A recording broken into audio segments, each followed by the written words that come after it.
সামনে আর একটা বড় পরিবর্তন অবশ্যম্ভাবী হয়ে উঠছে। এটা আমার কথা শুধু না, চ্যাটাম হাউসের কথা। সামনে একটা বড় পরিবর্তন হয়তো অসম্ভাবী হয়ে উঠছে। আমি আশঙ্কা করছি হয়তো এ সরকার মেয়াদ সম্পন্ন করতে পারবে না। ফ্রি ফর অল মানে অবাধ হয়েছে কিন্তু ফেয়ার হয়নি। মানে যে যেখানে পারছে ঘুষ দিছে, পুলিশের দিছে, ডিসিতে দিছে, এখানে দিছে, ওখানে করে পাস করছে। মানে একটা কম্পিটিশন দেখাইছে, ওটা ভালো ইলেকশন হয় নাই। আর লাস্ট হলে গিয়ে কিছু লোককে ওনারা সিলেক্ট করে রাখছে যে এদেরকে পাস করাই দিতে হবে। 3 ধরনের হয়েছে। কিছু জায়গা তো ফেয়ার হয়েছে, ওখানে হয় নাই। খারাপ ইলেকশন, খারাপ এটা। আর এখানে কি হয়েছে 2026-এর নির্বাচনে আমি গ্যারান্টি দিচ্ছি 2026-এর নির্বাচনে যে পুলিং ভোট, যেটার মধ্যে ভোট করা হয়, যে পুলিং বুথ করা আছে সেটা হলো 2,44,659। এই পুলিং বুথের মধ্যে দিয়ে ভোট হয়েছে। সেই পুলিং বুথে সময় দেওয়া হয়েছে 9 ঘন্টা 540 মিনিট। সেখানে তারা যেটা ভোট দেখিয়েছে যে 59.44, তাতে 7,59,00,000 ভোট। এই 7,59,00,000 ভোটকে এই কয়েকটা সেন্টারের ভিতর দিয়ে গেলে প্রত্যেকটা ভোটারের সময় থাকে 104 সেকেন্ড। এবং সারাদিন ব্যাপী 9 ঘন্টা ব্যাপী যদি 104 সেকেন্ড করে দিয়ে এক একটা লোক চলে যায়, তাহলে যেটা কোনোদিন সম্ভব ছিল না। 104 সেকেন্ডে এই ভোট, দুটো সেন্টারে দুটো সিল মারা এবং গিয়ে ভেরিফিকেশন করা, নেওয়া, হাতের সিল দেওয়া, ভিতরে যাওয়া, ভাঁজ করা, দেওয়া, এসে আবার ফেলে দেওয়া, 104 সেকেন্ডে সম্ভব ছিল না।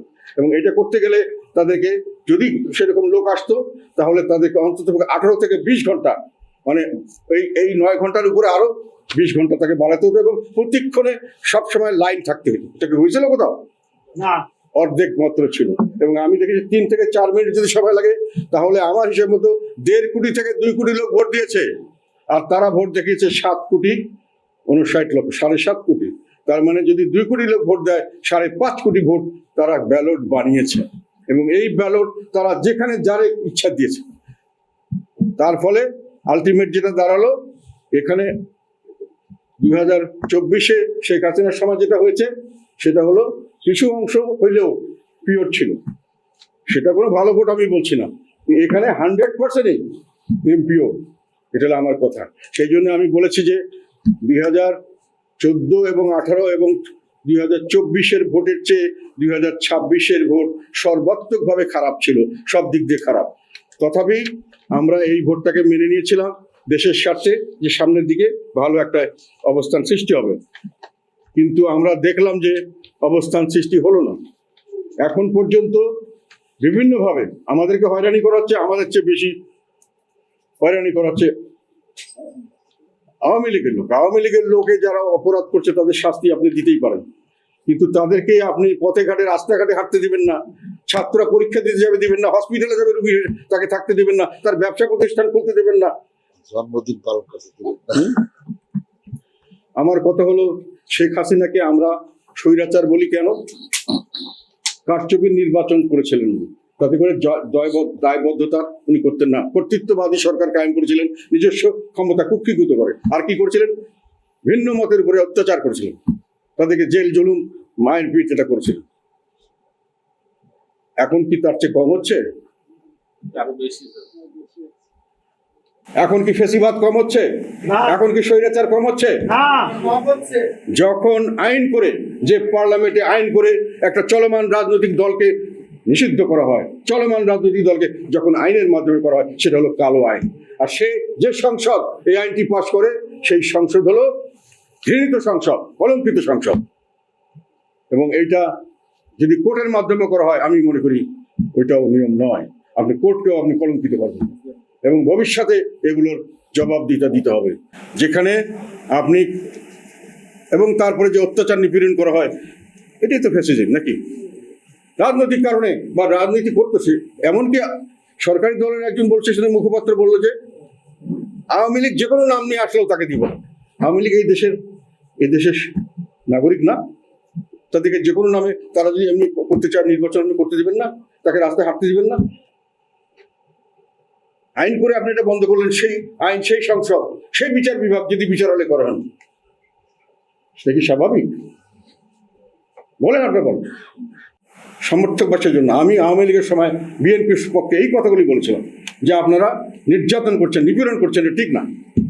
আমি বলেছিলাম বিয়ে জামাতকে ব্যান করা এটা ঠিক নয়, এটা জাতীয় আমাদের স্বাভাবিকভাবে আমাদের সমস্ত রাজনৈতিক ব্যবস্থাকে কলুষিত করছে এবং এটার ফলাফল অত্যন্ত খারাপ হওয়ার সম্ভাবনা আছে। আনস্টেবল রাজনীতি, এবং শেষ পর্যন্ত সেটাই ঘটল। এখন দেশ এই বিপদের মুখে পড়ল। কিন্তু আমরা কি সেই স্বৈরাচার, সেই ফ্যাসিবাদের থেকে মুক্তি পেয়েছি? এখন তো আমরা ফ্যাসিবাদ। তাহলে এই জুলাই আন্দোলন, আমি জুলাই শহীদদের প্রতি শ্রদ্ধা জানাচ্ছি, জুলাই যোদ্ধাদের প্রতি শ্রদ্ধা জানাচ্ছি। এখন আমি বলতে চাই, জুলাইয়ের মধ্যে আমরা যে রাস্তায় নেমেছিলাম কিসের জন্য? একটি জবাবদিহিতামূলক সরকারের জন্য একটি ভালো নির্বাচন চাই, এবং সেই ভালো নির্বাচনের মাধ্যমে একটি জবাবদিহিতামূলক সরকার এবং সরকার ব্যবস্থা, এবং তার মাধ্যমে ফ্যাসিবাদ বিরোধী একটি সমাজ চাই নাকি? আমরা কি চেয়েছিলাম যে ৭১-এর মুক্তিযুদ্ধ ভুল ছিল, এটা ছিল ভারতের ষড়যন্ত্র, এইটার কারণে দেশ আমাদের ধ্বংস হয়ে গেছে, আমরা আবার পাকিস্তানে চলে যাব, আমরা ৪৭-এ স্বাধীনতা পেয়েছিলাম, এখন আমরা আবার ২৪-এ স্বাধীনতা পেলাম, ৫ই আগস্ট নাকি ৩৬শে জুলাই? এটা কি সাধারণ জনগণ করতে চেয়েছিল? জামাত, শিবির এবং তাদের কিছু দোসর এই বয়ান এখনো দিচ্ছে না, কিন্তু সাধারণ জনগণকে তারা বলছে। জামাতের একজন টপ শ্রেণীর নেতা বিবিসির সঙ্গে সাক্ষাৎকারে বলেছে যে আমরা সাধারণ জনগণকে বোকা বানিয়েছি, মানে ওনাদেরকে রাখছি যাতে করে আমাদের কাজটা সহজভাবে হয়, বাধাপ্রাপ্ত নয়, আমাদেরকে বোকা বানিয়ে আমাদেরকে হিউম্যান শিল্ড বানিয়েছে তারা তাদের। আমাদের কথা হলো জুলাইয়ের যে চেতনা, আমি মুক্তিযুদ্ধের চেতনার সময় বলেছিলাম, জুলাইয়ের চেতনার নামে জুলাইয়ের চেতনা ধ্বংস করা হচ্ছে। জুলাইয়ের চেতনা ছিল বৈষম্য বিরোধী আন্দোলন, বৈষম্যের বিরুদ্ধে আন্দোলন। জুলাইয়ের চেতনা ছিল স্বৈরাচারের বিরুদ্ধে, জুলাইয়ের চেতনা ছিল একটি জবাবদিহিতামূলক সরকার, একটি ভালো নির্বাচন এবং ফ্যাসিবাদ। ভুলে গেছিলাম, আসল কথা হলো ফ্যাসিবাদ। এখন ফ্যাসিবাদের বিরুদ্ধে জুলাই, আমরা তো পাকিস্তান বানানোর জন্য তো আন্দোলন হয় নাই, তাহলে সেই জুলাইয়ের আমরা কোথায় আছি এখন? আমরা সেই জুলাই চাই যেটাতে আমরা বৈষম্যের বিরুদ্ধে যুদ্ধ করেছিলাম, যেখানে একটি দলীয় কথায় তাদেরকে বিভিন্ন জায়গায় অ্যাডমিনিস্ট্রেটর বসানো হচ্ছে, দলীয় কারণে তাদেরকে ইলেক্টেড লোককে বাদ দিয়ে সেখানে তাদের লোক রাখানো হচ্ছে, দলীয়ভাবে বিভিন্নভাবে ব্যবহার করা হচ্ছে। দলীয়করণের দেশ শেষ হয়ে গেছে, বৈষম্য শেষ হয় নাই, বৈষম্য বেড়েছে, এবং অত্যাচার শেষ হয় নাই, অত্যাচার বেড়েছে। কাজে অত্যাচার এবং বৈষম্যের কারণে দেশের একটা অস্থিতিশীল রাজনৈতিক, আমি মনে করি, অবস্থান সৃষ্টি হয়েছে। যে এই বৈষম্যের বিরুদ্ধে এবং এই ফ্যাসিবাদের বিরুদ্ধে, এই নির্বাচনে কারচুপির বিরুদ্ধে, সবকিছুর বিরুদ্ধেই জনগণ অস্থির হয়ে যাচ্ছে সামনের দিকে। আমি এই কথাটা বলতে চাই এই জন্যই, দেখি এখন জুলাইয়ের অনেক কিছু দেখে এটা বলতেও আমার খারাপ লাগে। এরা আমার নাতি নাতনির সমান বয়স, মানে যেরকম ভাবে কথা বলে, প্রত্যেকটা একটা লয়ার হতে গেলে পাস করতে হয়, তারপরে আবার অ্যাপ্রেন্টিসশিপ করতে হয়, তারপরে আবার বার কাউন্সিলে সনদ পেতে হয়, তারপরে প্র্যাকটিস করতে হয়, একটা ডাক্তারও সেই করতে হয়, ইঞ্জিনিয়ারদেরকে মোটামুটি। রাজনীতিবিদ, আমি জুলাই যোদ্ধা, এখানে যুদ্ধ করেছি, ওখানে যুদ্ধ করেছেন কি না করেছেন আমরা জানি না, এবং জুলাই যুদ্ধ করে যারা যেভাবে বিভিন্ন মিডিয়াতে এসে হেন করা দরকার, তেন করা দরকার, এরে ফাঁসি দেওয়া দরকার, এরে ই করা দরকার, এরে গাছের ঝুলে রাখা দরকার, যা ইচ্ছা তা। রাজনীতিবিদ কোথা থেকে বলেন আপনি? রাজনীতির কি বুঝেন, দেশের পরিচালনা কি বুঝেন? এবং বড় বড় করে মিডিয়ারা এটা দিচ্ছে, মিডিয়ারা বলে ভাই আমাদের কি অবস্থা, আমরা তো বিপদে থাকি, কোন সময় আমাদের উপরে কি গজব নাজেল হয়, কোন সময় ভাঙচুর শুরু করে, আমরা তো এই ভয় থাকি।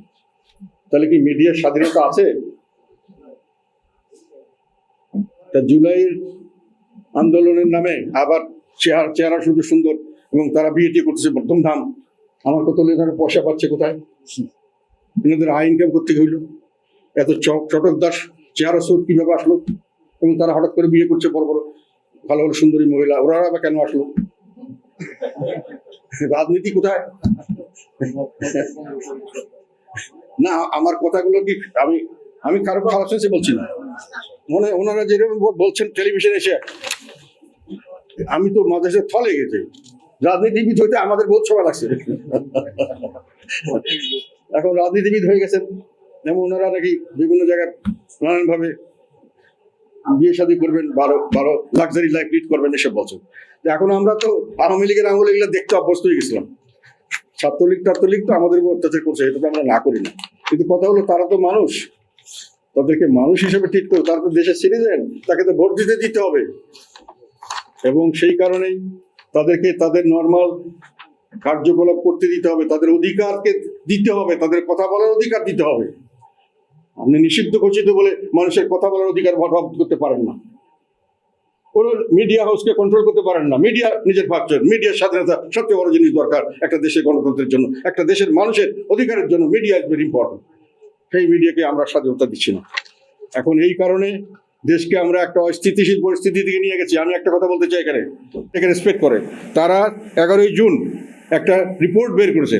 সেখানে তারা বলছে যে নতুন গভর্নমেন্ট যেটা আসছে বাংলাদেশে, নেপালে এবং শ্রীলঙ্কায়, তারা পপুলার ম্যান্ডেট নিয়ে আসছে, পরিবর্তন হবে মানুষ আশা করছে, কিন্তু তাদের যে গভর্নেন্স, সেই গভর্নেন্সের বিরাট প্রবলেম আমরা দেখতে পাচ্ছি। এবং তারা বলছে যে শক্তিশালী ম্যান্ডেট পেলেই শুধু স্থিতিশীলতা নিশ্চিত হয় না। Strong mandate therefore do not guarantee stability. তারা বলছে যে আওয়ামী লীগকে অ্যাকোমোডেট না করে স্টেবিলিটি আসবে না।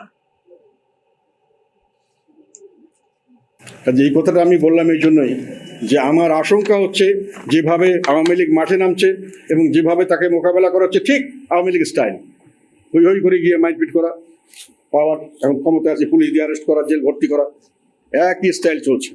তাহলে আমাদের মুক্তিযুদ্ধের চেতনা যেমন গেছিল মুক্তিযুদ্ধের নামে, এখন জুলাইয়ের চেতনাও ওই জুলাইয়ের নামে একই রাস্তায় যাচ্ছে। এবং এইটা আমরা আশঙ্কা করছি। আমি আশঙ্কা করছি যে সামনে আর একটা বড় পরিবর্তন অবশ্যম্ভাবী হয়ে উঠছে। এটা আমার কথা শুধু না, চ্যাটাম হাউসের কথা। সামনে একটা বড় পরিবর্তন হয়তো অসম্ভাবী হয়ে উঠছে। আমি আশঙ্কা করছি হয়তো এ সরকার মেয়াদ সম্পন্ন করতে পারবে না। changeTV.press, এক ফোঁটা হলুদ নেই।